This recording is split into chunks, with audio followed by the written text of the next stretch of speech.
बंगलुरु की सड़कों पर सरेआम कानून की धज्जियां उड़ रही हैं। एक ऑन ड्यूटी पुलिस ऑफिसर के कॉलर को पकड़ा जाता है, उस पर लात घूंसे चलाए जाते हैं और जानते हैं यह हरकत कर कौन रहा है? एक तथाकथित नेता। नमस्कार, मेरा नाम ऋतिक ठाकुर है और आप देख रहे हैं न्यूज एक्सप्रेस। आज बात उस वीआईपी कीड़े की जो इस देश के सिस्टम को अंदर ही अंदर खाता जा रहा है। आज बात उस अहंकार की करेंगे जो खाकी वर्दी पर हाथ डालने से पहले एक बार भी नहीं सोचते। तस्वीर को जरा ध्यान से देखिए। इस वीडियो को आप देखेंगे तो आपको समझ आएगा कि आखिरकार किस तरफ ये वीआईपी कल्चर की जो भूख है वो जा रही है। सड़क पर धूप और धूल के बीच एक ट्रैफिक पुलिसकर्मी खड़ा है।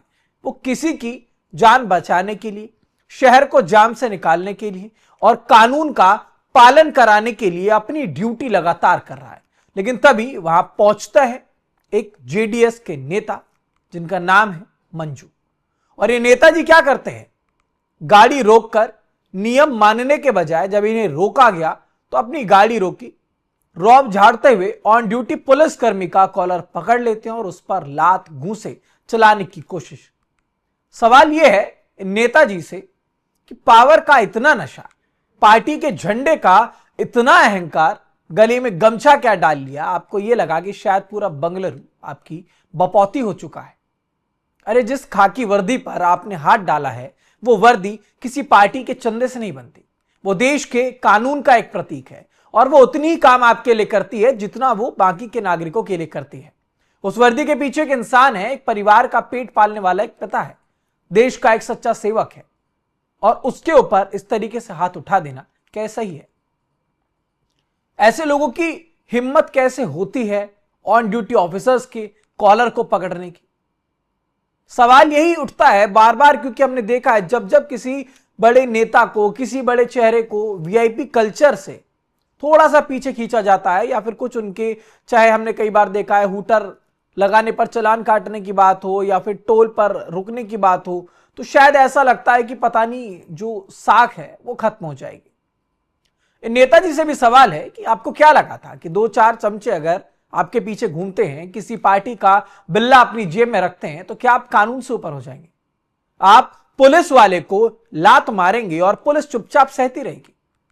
अरे भाई, ये कौन सा लोकतंत्र है? बार बार कहा जाता है कि जो देश है वो राजतंत्र से चल रहा है, तो कौन सा राजतंत्र है? अगर कोई आम आदमी बिना हेलमेट के सड़क पर निकल जाए तो आप उस पर चालान ठोकेंगे, कहेंगे कि भाई इसका चालान क्यों नहीं हुआ, उसकी गाड़ी जब्त की जाएगी।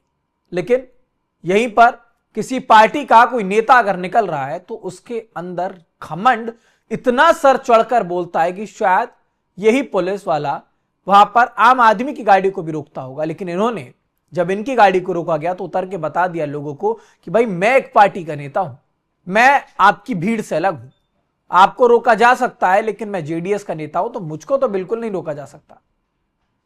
पुलिस अफसर पर जब ये नेताजी लात चलाते दिख रहे हैं तो क्या इनके लिए कोई अलग से लाल बत्ती, कोई अलग से रेड कारपेट बिछाया जाए जहां से इनके निकलने की व्यवस्था हो?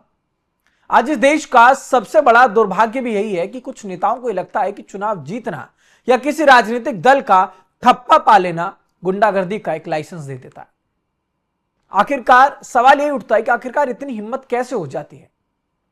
ये नेता पुलिस वाले का कॉलर पकड़ करके बोलते हैं कि तुम्हारी हिम्मत कैसे हुई मुझे रोकने की? जानते नहीं हो मैं कौन हूं, जानते नहीं हो मेरा बैकग्राउंड कौन है, जानते नहीं हो मेरे पीछे कौन सी पार्टी खड़ी है। अरे भाई, जब ट्रैफिक पुलिस ने रोका है तो चालान भरते, कागज दिखाते, कानून का पालन करते और आगे निकल जाते। लेकिन नहीं, अहंकार इतना है कि मैं तो नेता हूं, मैं लाइन में क्यों लगूं, मैं नियम क्यों मानूं? अब आप जरा सोचिए, जब देश की सड़कों पर एक पुलिस वाला खुद सुरक्षित नहीं है, जब एक खाकी वर्दी वाले आदमी को बीच सड़क पर ऑन ड्यूटी पीटने की कोशिश की जाती है, तो उस शहर में रहने वाली आम जनता, महिलाएं, मां बहनें और आम नागरिक अपने आप को कितना सुरक्षित महसूस करेंगे?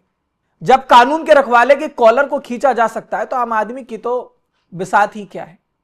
लेकिन फिलहाल सवाल नेताजी से भी है और हमारी जो जनता है, ऑडियंस है, उनसे भी है कि ये सब जो कुछ भी हुआ क्या ये सही है? क्या आपको नहीं लगता कि इस सिस्टम में बदलाव की फिलहाल बहुत जरूरत है? वो जो अहंकार सर पर चढ़कर बोलता है वीआईपी कल्चर वाला, इसको खत्म करना चाहिए। फिलहाल इस पर आप लोगों की क्या राय है हमें कमेंट बॉक्स में जरूर बताइएगा। देश दुनिया से जुड़ी तमाम खबरों के लिए देखते रहिए न्यूज़ एक्सप्रेस।